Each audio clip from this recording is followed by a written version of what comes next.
berbincang dengan Wakil Rektor 4 Bagian Humas dari Universitas Indonesia Timur, Bapak Zulkarnain Hamson, SSOS MSI. Nah, buat sahabat Retimes yang lagi kuliah mungkin di UIT atau lagi pengen daftar kuliah di UIT, pantengin terus kampus kita episode kali ini karena kita bakal mengulas bagaimana sih UIT sebenarnya bersama dengan Bapak Zulkarnain Hamson.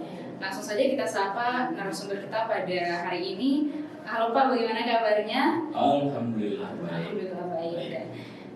Pak Zulkarnain Hamson, boleh saya sapa akrab dengan Zul. Bang Zul saja ya. Baik Bang.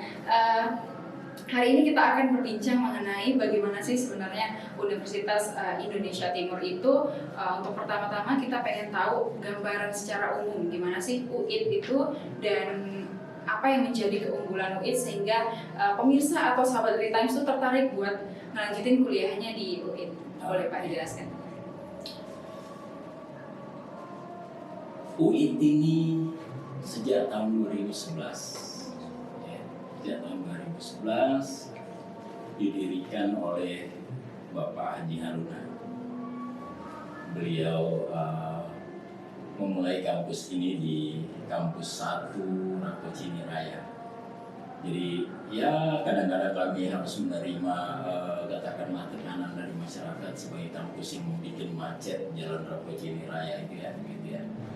Alhamdulillah perjalanannya kemudian menjadi baik ya pada tahun 2011, 12, 13, 14 dan seterusnya itu kemudian menjadi kampus yang cukup mendapat perhatian dari mahasiswa pada tahun-tahun itu.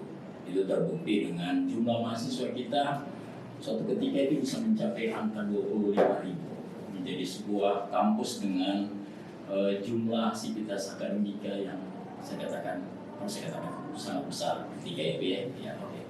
Nah, efeknya adalah kehadiran kampus itu kemudian bertumbuh menjadi kampus 1, kampus 2, kampus 3, kampus 4 unit kampus di area itu.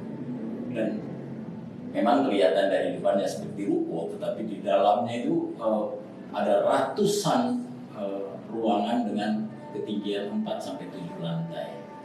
Katakanlah begitu ya. Kemudian pada tahun 2013 itu beliau menggagas untuk pembangunan kampus 5 di daerah Jalan Abdul Qadir, dan ketika itu sementara pengajuan juga untuk Fakultas Kedokteran, sehingga kami menyiapkan sebuah rumah sakit yang sekarang kita kenal dengan Rumah Sakit UIT Wisata itu, Wisata UIT. Di sana ada kurang lebih 700-an kamar dan itu digunakan sekarang untuk rumah sakit, hotel, dan di bawahnya sempat ada hipermart yang cukup besar ya. Di sana ada kurang lebih 4 fakultas, terutama fakultas yang berkaitan dengan kesehatan. Saya kira itu. Jadi UIT ini di Kota Makassar ada berada di beberapa lokasi. Iya. Dengan jumlah mahasiswa, dengan jumlah dosen kami itu terakhir di Pangkalan Datar ada 464 dosen. Dan kemudian ketika UIT mengalami katakanlah guncangan sebagaimana layaknya kondisi kampus yang mengalami gangguan dalam penerapan ya penyelenggaraan pendidikan, akhirnya itu mengalami penyusutan baik mahasiswa maupun dosennya. Sekarang ada proses rasionalisasi untuk ke-22 program studi di 11 fakultas. Baik, selanjutnya fakultas apa kemudian yang menjadi fakultas paling unggul gitu dari UIT itu sendiri Pak? Kami itu punya fakultas keperawatan, kami punya fakultas kesehatan masyarakat, kami punya fakultas psikologi, kami punya fakultas ekonomi, fakultas agama Islam, fakultas ilmu sosial, ilmu politik, ya, farmasi, ya. Dan alhamdulillah dalam 8 tahun terakhir ini memang menjadi tempat tujuan dari para mahasiswa di kawasan timur Indonesia. Jadi kami dulu pernah punya mahasiswa dari Papua cukup besar, dari Nusa Tenggara ya, itu sampai sekarang masih ya begitu ya, masih lumayan besar. Dan mereka lebih berorientasi pada fakultas-fakultas keperawatan, medik ya. Di antaranya ada fakultas keperawatan, ada fakultas kesehatan masyarakat, ya. Ada kebinan keperawatan itu, ya. Katakanlah begitu. Itu yang kemarin itu sangat padat mahasiswa. Sekarang juga masih sangat gitu ya, sangat gitu, katakanlah begitu. Dengan diplomanya, tentu dengan program diplomanya. Jadi fakultasnya ini rata-rata atau didominasi oleh fakultas kesehatan gitu ya Pak. Dan kemudian apa yang menjadi output atau adakah program yang dihasilkan dari fakultas-fakultas unggulan dari UIT ini selain tadi ada rumah sakit, kemudian banyak diminati oleh mahasiswa bukan hanya dari Sulawesi Selatan saja, tapi sudah mengcover sampai seluruh Indonesia Timur gitu ya Pak. Mungkin ada apakah ada suatu program unggulan atau hal yang diunggulkan dari fakultas-fakultas yang ada di UIT ini? Sebetulnya saya sudah sering kali berbicara dengan hampir semua sivitas akademika di UIT itu sebagai dalam kapasitas saya sebagai wakil rektor 4 membidangi humas, kerjasama dan inovasi. Baru saja 1 tahun terakhir ini humas saya lepas karena saya harus konsentrasi untuk bidang pengembangan inovasi dan kerjasama, karena kampus tanpa kerjasama dan tanpa inovasi itu akan mati. Saya kira semua institusi sekarang berhadapan dengan problem itu ya, problem dia harus punya inovasi dan kerjasama. Nah pertanyaannya, apa yang menjadi unggulannya? Saya menghitung cukup banyak hasil-hasil riset dari adik-adik mahasiswa kita untuk bidang kesehatan, terutama sekali untuk bidang kesehatan alternatif. Di laboratorium kami itu ada sejumlah penelitian mahasiswa tentang obat-obatan, ya, katakanlah begitu ya.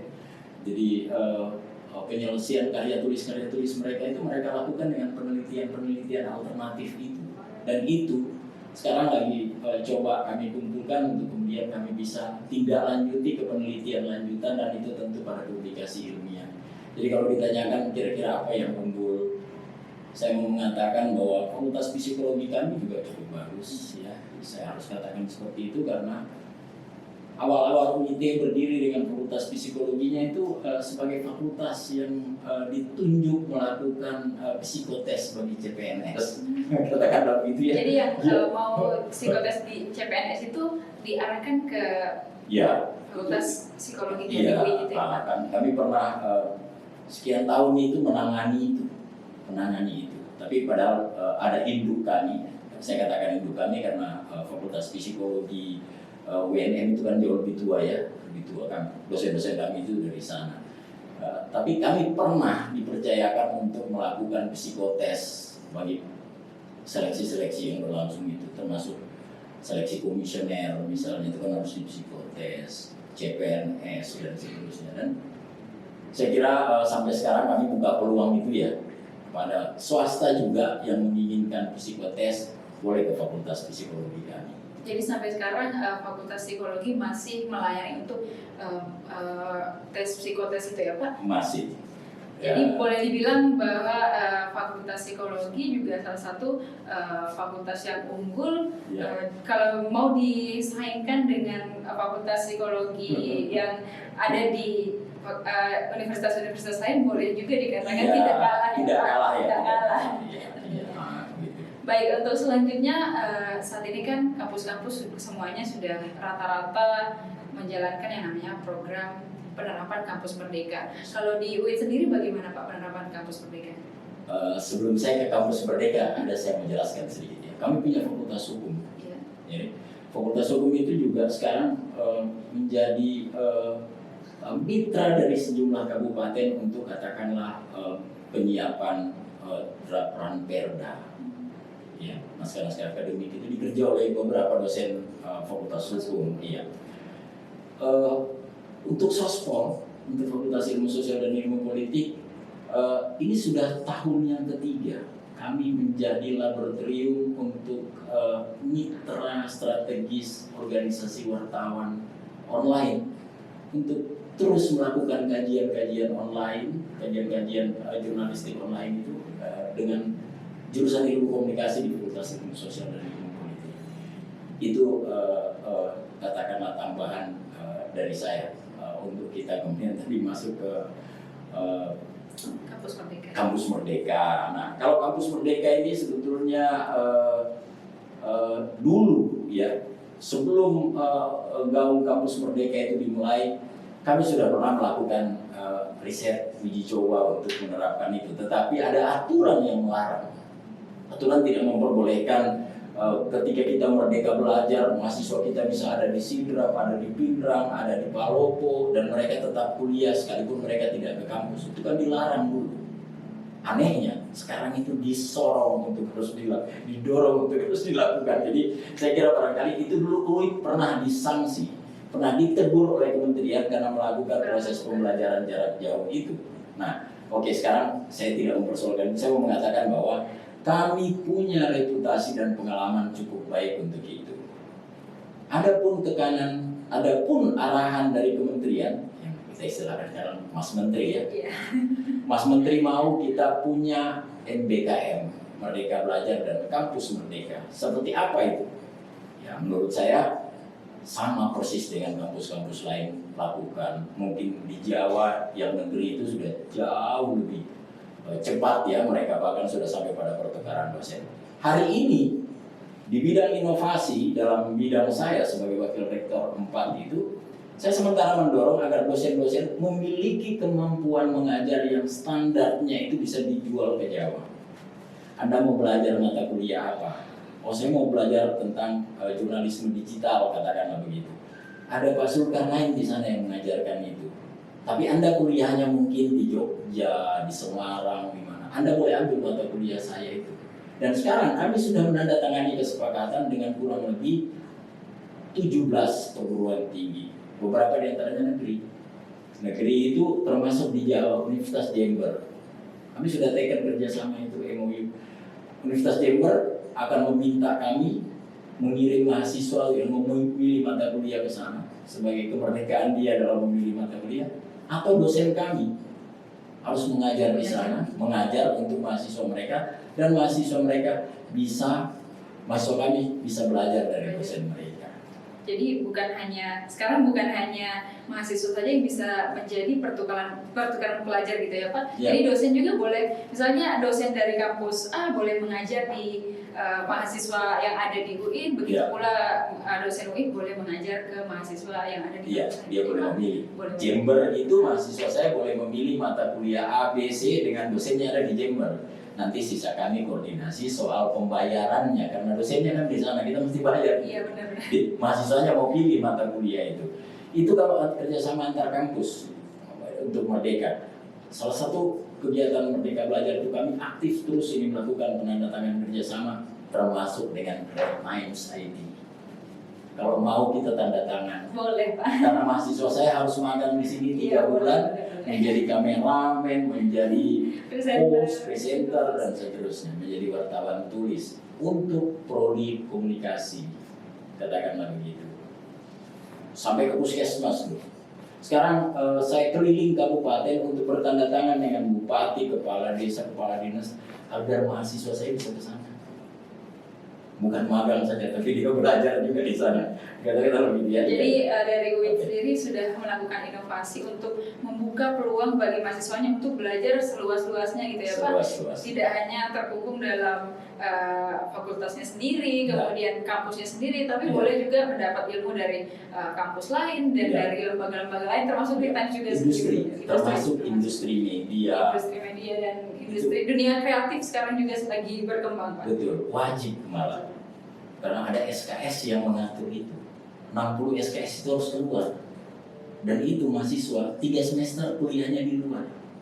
Nanti ya dia mungkin dinyatakan lulus untuk mata kuliah ini dan ditandatangani oleh pimpinan Red Times ID atau direkturnya untuk mata kuliah tertentu misalnya ya. Termasuk bidang kesehatan, karena kami punya 11 fakultas di sana. ya, dan 22 program studi. Cukup banyak gitu ya. Iya gitu. Ya baik, jadi kalau biasanya mahasiswa itu dapat belajar di luar itu ketika KKN mungkin, ketika hanya magang yang sebentar saja, misal sebulan, tapi di UIT ini memberikan kesempatan kepada mahasiswanya untuk lebih mengeksplorasi dia mau belajar di mana, kemudian dia mau bisa juga mencoba bagaimana sih dunia kerja itu dengan magang yang selama 3 bulan ya tadi Pak Bram. 3 semester. Jadi cukup lama dia mengetahui dan mengeksplorasi gimana sebenarnya di dunia kerja dan di dunia kampus itu bagaimana. Jadi teori di kampus juga dapat, praktek di lapangan langsung juga lebih intens gitu ya Pak.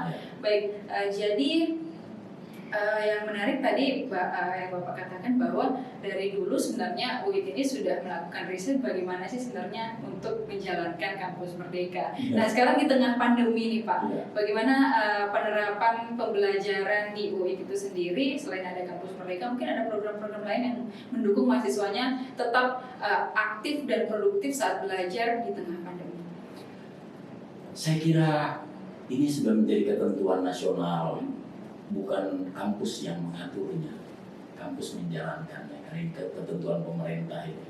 Jadi ketentuan Kementerian Pendidikan, Kebudayaan dan Ristekdikti, Riset dan Teknologi dan Pendidikan Tinggi, memang mewajibkan agar kampus itu menyiapkan fasilitas dan mendorong mahasiswanya agar dia baik kuliah di internalnya maupun dia kuliah keluar, dia ambil mata kuliah luar dengan merdeka, betul-betul dia merdeka.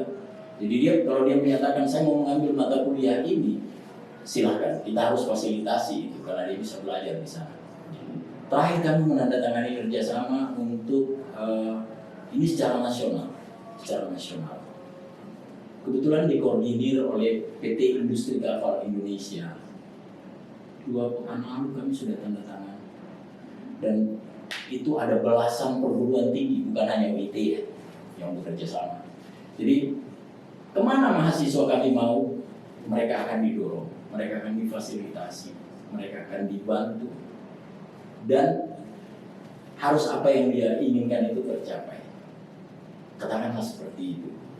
Jadi ya kita mendorong terus ya, sambil membantu fasilitas yang memungkinkan. Sekarang perkuliahan berjalan banyak cara, dan itu dosen dituntut untuk lebih kreatif.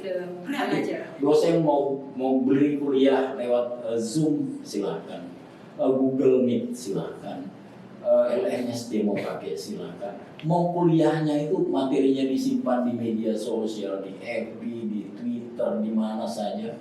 Yang penting dia bisa mengarahkan mahasiswanya untuk mengambil bahannya dari sana untuk itu menjadi bahan mereka berdiskusi. Jadi semua penggunaan platform digital itu kami pakai sekarang. Bukan kami saja, seluruh kampus harus pakai itu. Dosen harus memfasilitasi itu. Maka mahasiswa kita bisa belajar dari podcast. Tapi dosen-dosen disuruh bikin podcast untuk posting. Dia belajar, dia mendengarkan beberapa menit, 30 menit, 20 menit presentasi. Saya terakhir bahkan dihubungi oleh salah seorang kolega di Papua Barat untuk menyiapkan 30 menit podcast untuk berbicara tentang disiplin. Itu contoh. Seperti itu kira-kira. Baik, kalau berbicara tadi mengenai proses belajar di tengah pandemi ini, apakah kemudian bagaimana UIT, apakah sekarang sudah membuka pendaftaran bagi mahasiswa baru mungkin Pak?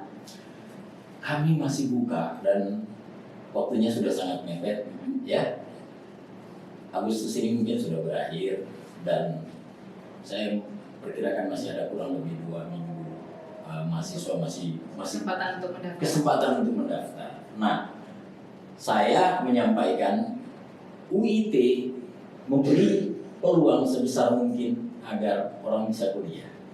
Dengan catatan Anda cukup melakukan pembayaran 500.000 untuk meregistrasi diri Anda, mendapatkan nomor induk mahasiswa Anda, karena itu kita harus registrasi nasional. Selanjutnya kita akan terapkan cara kerja yang lebih melunakkan agar mahasiswa bisa kuliah. Kami punya beasiswa sejak kurang lebih 9 tahun barangkali. Awal-awal UIT berdiri sudah membagikan begitu banyak. Terakhir kami beri beasiswa kepada kurang lebih 162 pada tahun wartawan pada tahun 2017 ya, dan 2018 kemudian 2020. Cukup banyak. Ada ratusan orang yang kami bagi, bahkan ada kurang lebih 5.000 yang sekarang betul-betul mendapatkan beasiswa 100% dengan catatan dia memenuhi syaratnya. Ya, katakanlah seperti itu. Nah, carilah infonya, nanti kita akan berbagi info itu. Baik Pak, jadi sekitar 2 minggu lagi nih sahabat Retimes UIT masih membuka pendaftaran bagi mahasiswa baru angkatan 2021 gitu ya Pak. Kemudian setelah kita berbincang tadi, UIT ini ternyata cakupannya bukan cuma di Sulawesi Selatan tapi sampai ke Indonesia Timur, bahkan seluruh Indonesia juga.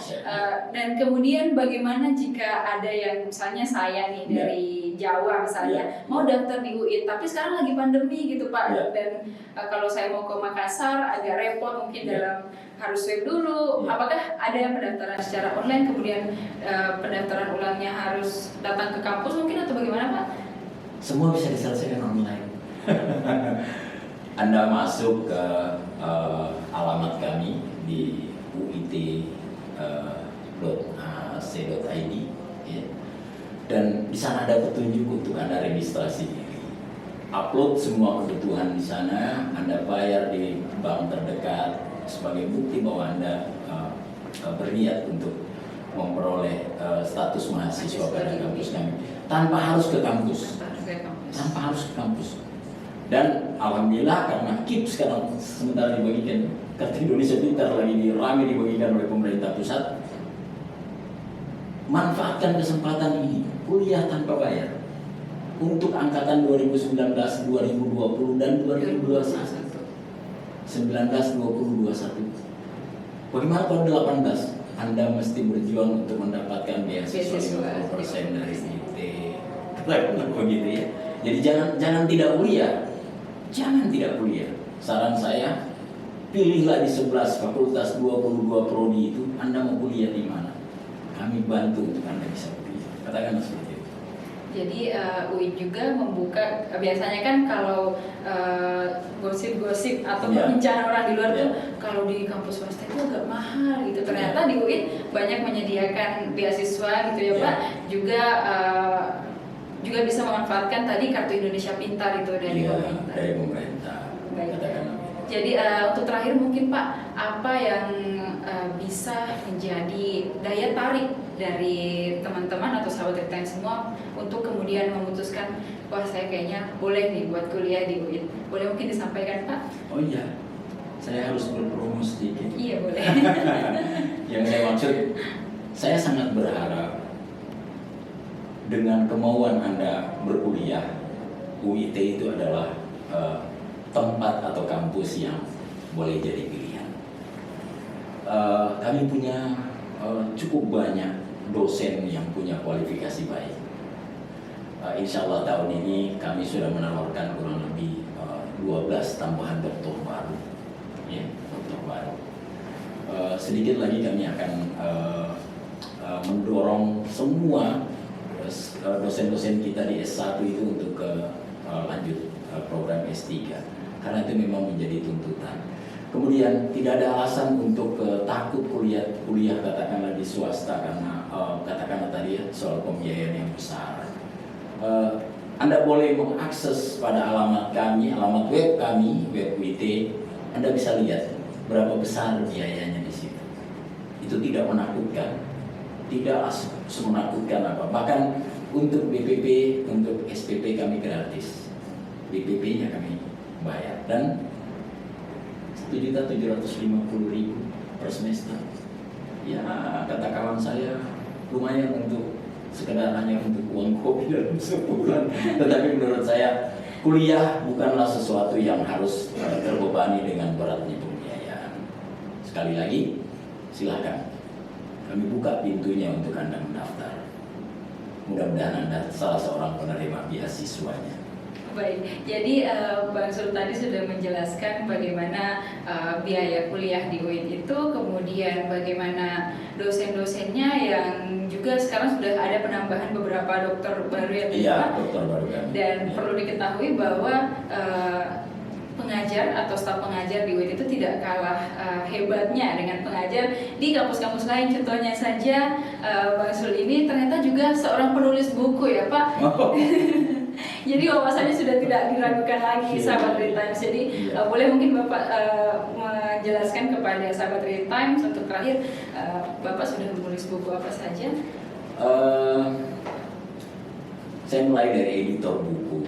Saya menjadi editor buku pers dan politik di Indonesia, karya Prof. Anwar Arifin, itu ya, kurang lebih 27 tahun lalu, 25 tahun lalu. Ya. Lama. Kemudian reformasi bergulir, Orde Baru tumbang, melahirkan sebuah buku, ditulis menjadi catatan reformasi 9899,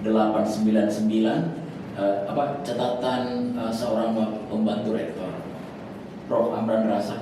Kebetulan saya editor buku itu. Lalu kemudian saya menulis sebuah buku banjir dan perilaku masyarakat kota. Jadi banjir itu ternyata karena ada perilaku masyarakat. Itu sebuah studi sosial. Saya bekerja sama dengan Bapeda Provinsi. Kemudian bagaimana meningkatkan pendapatan daerah melalui perparkiran. Saya terbitkan bukunya juga untuk kawasan Mamina Selatan.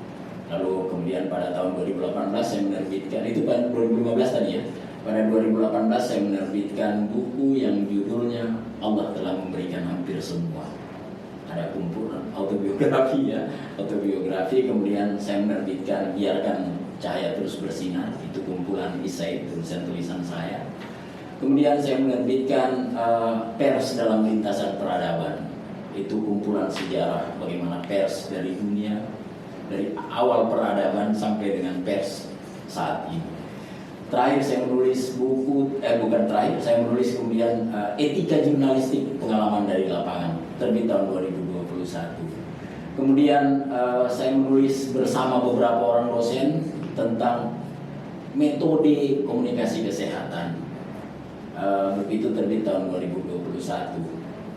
Dan 2021 ini juga terbit buku saya lagi, hasil penelitian saya tentang pemilu dan perempuan. Dari ada menelisik tentang perspektif komunikasi. Bagaimana pemilih perempuan itu ternyata tidak diterpa oleh media mainstream. Tapi ulasannya itu karena penelitian pilkada, sehingga ya seperti itulah. Tidak semuanya buku saya ya, ada 2 bukan buku saya, tapi dari 9 buku itu ada 2 bukan buku saya editornya. Kira-kira begitu ya. Baik, jadi sahabat Read Times sudah bisa menilai nih bagaimana kualitas dari staf pengajar di UIN itu tidak kalah bersaingnya dengan kampus-kampus lain. Baik sahabat Read Times, sampai di sini dulu perbincangan kita hari ini terkait Universitas Indonesia Timur bersama Bang Zulkarnain Hamson. Terima kasih banyak Bang sudah mau berbagi hari ini dengan kita dan sahabat Read Times di rumah. Baik sahabat Read Times, nantikan episode kampus kita selanjutnya. Saya Indo Devi pamit undur diri bersama kru yang bertugas. Sampai jumpa.